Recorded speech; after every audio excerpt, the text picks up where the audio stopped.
Hello students and viewers, welcome again to our online class grammar Ravi sir से। Students, आज हम लोग नया चैप्टर पढ़ने वाले हैं। वो चैप्टर है हमारा सिंटेक्स। अभी इसके पहले हम लोगों ने मॉडल वर्ब का पूरा सारे मॉडल वर्ड्स पढ़े, उस पर एक्सरसाइज करी। अब नया चैप्टर ले रहे हैं हम लोग, सिंटेक्स। स्टूडेंट्स, सिंटेक्स है क्या, हमें ये चीज समझना है। यहाँ पर सिंटेक्स की अगर बात करें तो इसका अर्थ होता है स्टूडेंट्स, अगर हम अर्थ की बात करें तो क्या होता है, सेंटेंस स्ट्रक्चर। ठीक है, सेंटेंस स्ट्रक्चर। स्टूडेंट्स, किसी भी लैंग्वेज में, चाहे वो हिंदी हो चाहे इंग्लिश हो, एनी लैंग्वेज, ठीक है, हम किसी भी सेंटेंस में जब हम ऑर्डर रखते हैं वर्ड्स का, ठीक है, जो कि अपनी इंग्लिश की बात करें तो सब्जेक्ट कहाँ है, वर्ब क्या है, ऑब्जेक्ट क्या है, या कंजंक्शन हम लोग रहे कहाँ है, तो उसके सर्टेन रूल्स हैं। ठीक है, उसके सर्टेन रूल्स हैं। उस रूल्स के पीछे एक सिस्टम है। उस सिस्टम को समझना, ठीक है, उस रूल्स को समझना, उस सिस्टम के थ्रू उसी चीज को हम लोग समझेंगे यहाँ पर सिंटेक्स के अंदर। इंग्लिश स्टूडेंट्स, जब सिंटेक्स की बात आई, ठीक है, तो हमारे जो इंग्लिश ग्रामरियन हैं उन्होंने क्या किया, सेंटेंस जब बनाने लगे तो उनको दिक्कत क्या आई। दिक्कत यह आई कि हमारा कहीं सब्जेक्ट और वर्ब इंग्लिश में तो और हिंदी में अलग अलग होता है, ठीक है, उसकी पोजीशनिंग किसी भी सेंटेंस में। अब यहां पर उन्होंने क्या किया, सब्जेक्ट और वर्ब को अलग लिया और बाकी अदर वर्ड्स की पोजीशनिंग के लिए अलग किया। ठीक है, क्योंकि किसी भी सेंटेंस में सब्जेक्ट और वर्ब सबसे इंपॉर्टेंट रोल प्ले करते हैं। तो सब्जेक्ट और वर्ब के बीच में जो एग्रीमेंट हुआ, ठीक है, उसी की हम लोग आज पढ़ाई यहां पर करने वाले हैं स्टूडेंट। ठीक है, अब मुद्दा ये बात है कि एग्रीमेंट की जरूरत क्यों पड़ी। ठीक है, जब इंग्लिश ग्रामर ने उठाया कि उनको हमको एक नियम देना था, उनको एक सिस्टम बनाना था, ताकि आने वाली पीढ़ी को, आने वाली जनरेशन को वो लॉजिकली समझा पाए कि देखिए सब्जेक्ट यहाँ है तो वर्ब इसलिए यहाँ पर। ऐसा नहीं कि कहीं वर्ब अपने मन से चल रही है, सब्जेक्ट अपने मन से चल रहा है। तो उस कहानी के पीछे आए क्या लॉजिक थे, उसको हम जरा पहले स्टोरी समझते हैं। जब सब्जेक्ट और वर्ब की बात आई, ठीक है, तो ये इंग्लिश ग्रामरियन ने देखा कि सब्जेक्ट का नेचर और वर्ब का नेचर तो अलग है। कैसे अलग है स्टूडेंट? सब्जेक्ट और वर्ब का पाया कि सब्जेक्ट का जो बेस फॉर्म है, वो अपना ओरिजिनल फॉर्म है, वो हमेशा सिंगुलर में रहता है। जैसे बॉय, ठीक है, टॉय, ठीक है, इसमें हम लोग क्या करते हैं, यस या ईएस लगा के इसको हम लोग प्लूरल बनाते हैं। अगर मान लीजिए ब्रांच है तो इसमें हमने ईएस लगा दिया, ब्रांचेज हो गया, इसमें हमने यस लगा दिया तो ये प्लूरल हो गया। ये तो रहा सब्जेक्ट का। वर्ब का क्या नेचर स्टूडेंट? वर्ब वो प्लूरल में रहती है और उसमें हम लोग यस या एस लगा के उसको सिंगुलर बनाते हैं। जैसे गो लिखा है, प्ले लिखा है, तो हम लोग क्या करते हैं, यस या एस लगा के इसको सिंगुलर बनाते हैं। मतलब क्या हुआ कि दोनों का नेचर बिल्कुल अलग है। इंग्लिश ग्रामरियंस ने बहुत परेशान हो गए कि भाई दोनों का नेचर अलग है, इनका हम सामंजस्य कैसे बैठाएं, इनका हम कॉन्कॉर्ड कैसे करें, तालमेल आपस में कैसे करें। तो बोला उन्होंने, सब्जेक्ट और वर्ब को बुलाया और सब्जेक्ट और वर्ब से बोला कि भाई कुछ समझौते करने पड़ेंगे। ठीक है, ऐसे में सब्जेक्ट ने कहा कि मैं तो किसी भी सेंटेंस में अपने जैसा हूं वैसा ही रहूंगा, मैं अपना कोई रूप बदलने वाला नहीं हूं। ठीक है, बदलना हो तो वर्ब बदले। ग्रामर के उज्जवल भविष्य को देखते हुए वर्ब ने कहा ठीक है, मैं अपना रूप बदल लूंगी। ठीक है, लेकिन उसने भी एक शर्त लगाई। क्या शर्त लगाई? उसको भी अपनी जमीन की चिंता थी कि मुझे किसी भी सेंटेंस में हमारी जमीन तय होनी चाहिए। ठीक है, उसने क्या कहा है कि मैं जहां पर भी ये सब्जेक्ट रहेंगे उसी के ठीक बगल में रहूंगी। जहां भी ये किसी सेंटेंस में रहेंगे उसी के ठीक बगल मेरी पोजीशन होगी। ठीक है, इस पर सब्जेक्ट ने ओके कर दिया, लेकिन सब्जेक्ट ने एक छोटी सी कंडीशन लगा दी। क्या लगा दी? कि मुझे रखने में आपको बगल में कोई दिक्कत नहीं है। हाँ, कभी कभी ऐसी स्थितियां पैदा हो सकती हैं कि थोड़ा सा आपको दूर रखना पड़े। वो कौन सी परिस्थितियां, जैसे स्टूडेंट्स आपको शेयर करें अगर हम, जैसे हम लोग लिखते हैं राम गोज, तो यहां पर देखिए सब्जेक्ट के ठीक बगल है, ठीक है, वर्ब, ये हो गया सब्जेक्ट, ये हो गया वर्ब। लेकिन अगर यहां लिखा है the man in blue shirt is my friend, अब आप देखिए यहां पर क्या हुआ, ये सब्जेक्ट हुआ, ये क्या हुआ, ये एडिशनल वर्ड हुआ, अब यहां पर वर्ब पोजीशन पाई है, ठीक है, वर्ब इसके ठीक बगल नहीं पाए, तो वर्ब ने इस पर सहमति दे दी, ठीक है, कि ठीक है अगर ऐसी कोई बात है तो मैं थोड़ा सा दूर से भी रह लूंगी, लेकिन जहां जहां जरूरत पड़ेगी, वैसे मेरी पोजीशन आपके बगल ही रहेगी, ठीक है। अब फिर एक वर्ब ने एक चीज और बोली कि आपके हिसाब से मैं बदल जाऊंगी, सब्जेक्ट आपका, आप सिंगुलर में रहेंगे मैं सिंगुलर में रहूंगी, आप प्लूरल में रहेंगे मैं प्लूरल में रहूंगी, ठीक है, लेकिन आपका जो स्वरूप बाहर दिखाई देना चाहिए वही अंदर से भी होना चाहिए। मतलब ये स्टूडेंट कि कोई भी इसमें वर्ब सब्जेक्ट चतुराई करने की कोशिश ना करेगा, ठीक है। कैसे कि जब हम लोग कलेक्टिव नाउन की बात करते हैं, ठीक है, वर्ब को सब्जेक्ट की सारी चीजें पता थी, ठीक है। जब हम लोग कलेक्टिव नाउन की बात करते हैं, कलेक्टिव नाउन की, ठीक है, जब सब्जेक्ट हमेशा हमारा कलेक्टिव नाउन के फॉर्म में होता है, तो वहां पर क्या होता है, कभी कभी तो वो एक ग्रुप जैसा लगता है, एक यूनिट जैसा लगता है, ठीक है, और कभी कभी वो बिखरा हुआ लगता है, ठीक है। जैसे अगर हमने कह दिया, ठीक है, द कमेटी, ठीक है, the committee has decided finally, ठीक है, इसका मतलब क्या हुआ कि कमेटी ने जो निर्णय लिया है वो सर्वसम्मत से ले लिया, ठीक है। तो यहां पर कमेटी क्या होगी, सिंगुलर होगी, लेकिन अगर कमेटी के सारे सदस्य ऐसे मैसेज आ रहा है कि वो लोग एक यूनानिमस नहीं है, एक मत नहीं है, ठीक है, वो यूनानिमस नहीं है किसी भी मुद्दे पर, तो वर्ब ने कहा कि भैया मैं तो प्लूरल में ही रहूंगी, मैं कोई परिवर्तन नहीं करने वाली हूं, ठीक है।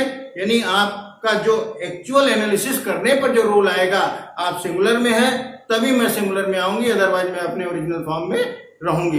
तो स्टूडेंट्स ये पूरी कहानी तब बनती है, निकल के आती है, जब आप इस चैप्टर को भरपूर इन डेप्थ स्टडी करते हैं, ठीक है। उम्मीद है कि ये जो कहानी मैंने आपको बताई, अगर इस कहानी को ध्यान में रखेंगे तो बहुत सारी चीजें आपकी हल होने वाली हैं। एक चीज, दूसरी चीज, अब मुद्दा यह है कि सब्जेक्ट अनेकों रूप में है, सब्जेक्ट अनेकों रूप में है, और उस अनेकों रूप के हिसाब से वर्ब ने अपने को एडजस्ट किया, ठीक है, कॉन्कॉर्ड किया, बदला अपने को।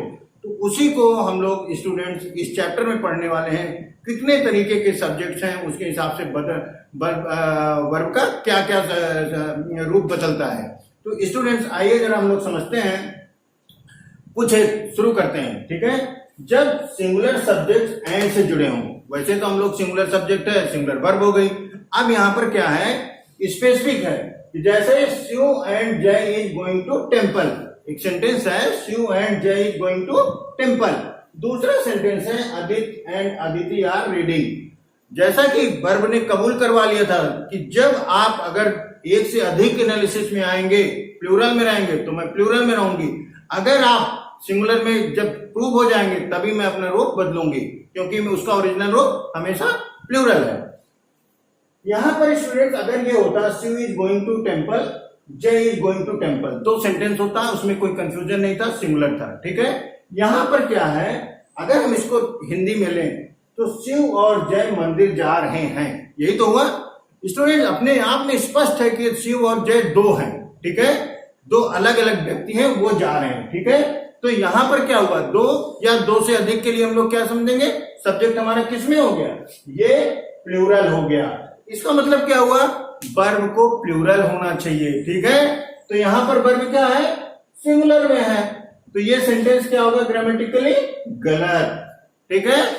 अगले सेंटेंस में क्या है, Aditya and Aditi are reading, Aditya और अदिति दो अलग बच्चे हैं, ठीक है, वो पढ़ रहे हैं, तो यहां पर देखिए इन दोनों को प्लूरल मानते हुए यहां पर वर्ब प्लूरल है, तो ऐसे में स्टूडेंट्स ये ग्रामेटिकली करेक्ट है।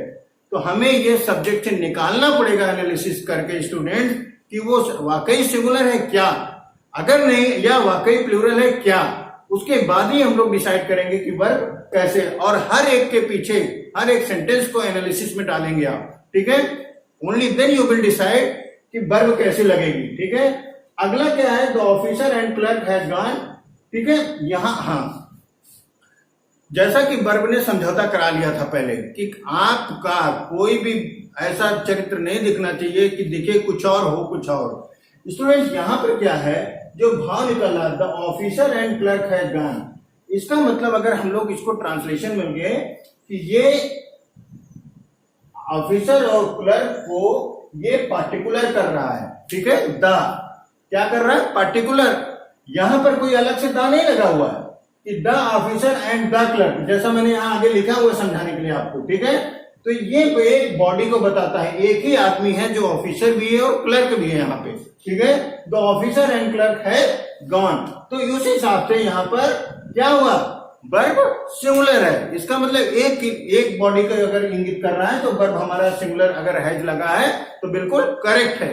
इसी का उलट अगर यहाँ पर ये जैसा लिखा हुआ है तब क्या हो जाता है, इसका मतलब क्या हुआ है, ऑफिसर को अलग पार्टिकुलर कर दिया गया है और क्लर्क को अलग पार्टिकुलर कर दिया गया है। इसका मतलब क्या हुआ कि ये दोनों दो हैं, एक ऑफिसर है और एक क्लर्क है। इस हिसाब से यहाँ पर वर्ब हमारा प्लूरल हो जाता है स्टूडेंट। तो ये चीज हमें कॉन्सेप्ट को ध्यान रखना है, आपको याद नहीं करना है स्टूडेंट्स, अगर आप समझने की कोशिश करते हैं और जो वही होना चाहिए, ठीक है, तो ये चीजें हमेशा हमेशा के लिए दिमाग में सेट हो जाने वाली है, ठीक है। आइए अगला समझते हैं। और इसको, इस सारे को कंट्रोल किसने किया, इस सारे को तय किसने करा, इस आर्टिकल द ने, ठीक है। तो जब बात आर्टिकल की आती है तो केवल द ही नहीं है, ए और एन भी है, ए और एन में भी ऐसी क्षमता है, वो क्लियर कर सकते हैं। जैसे लिखा है a black and white cat is crossing the road, इसका मतलब हुआ स्टूडेंट कि एक बिल्ली है जो ब्लैक और व्हाइट कलर की है, बिल्ली एक ही है, ठीक है, वो कुछ उसका कुछ बार ब्लैक है कुछ बार व्हाइट है, तो इसलिए यहां पर अगर इज लगा हुआ है तो बिल्कुल करेक्ट है, क्योंकि एक बिल्ली को ये मैसेज दे रहा है। अगर ये चीज लिख दिया है a black and a white cat, तो क्या होगा, दो बिल्ली हो गई, आर क्रॉसिंग द रोड, ठीक है। उम्मीद है स्टूडेंट्स ये कॉन्सेप्ट को आप समझ पा रहे होंगे, दिमाग में क्लैरिटी ले रहे होंगे, ठीक है। सिंप्लिसिटी के साथ मैंने यहाँ छोटे छोटे सेंटेंस डाले हैं ताकि आपको समझने में बिल्कुल दिक्कत ना हो। अगला सेंटेंस क्या है, the scheme and plan of this policy is different from others. Students, the scheme and plan of this policy is different from others, यहां पर क्या है, ऐसे सब्जेक्ट हैं, ठीक है, ये ऐसे सब्जेक्ट हैं स्टूडेंट्स जहां पर सेम चीज है, मीनिंग उनका एक जैसा है, समान अर्थ वाले, ठीक है। स्कीम और प्लान, जैसे कि अगर हम एक सेंटेंस यहां पर लिखें, पहले इसको समझ लेते हैं, the scheme and plan of this policy is different from others, ठीक है। इस प्लान की स्कीम और पॉलिसी औरों से अलग है, यही तो हुआ सेंटेंस। तो यहां पर भी क्या रहा है स्टूडेंट, ये एक सिंगल यूनिट को बता रहा है, स्कीम और प्लान अलग अलग नहीं है। यहां पर इस सेंटेंस को लिखने का मेरा ऑब्जेक्टिव ये है कि आप ये समझो कि ऐसे भी वर्ड्स आ सकते हैं जो कि सेम मीनिंग लिए हुए हैं, अप्रोक्सीमेट सेम मीनिंग अगर कहूं तो, ठीक है। तो ऐसे में भी हम लोग क्या पॉलिसी फॉलो करते हैं, वर्ब को सिंगुलर रखते हैं, ठीक है। अब जैसे अगर एक सेंटेंस और हम यहां पर लिख दें, इसको हटाते हैं स्टूडेंट्स, ठीक है। अगर हम एक सेंटेंस और लिख दें यहां पे, the life and livelihood is cared by all, ठीक है।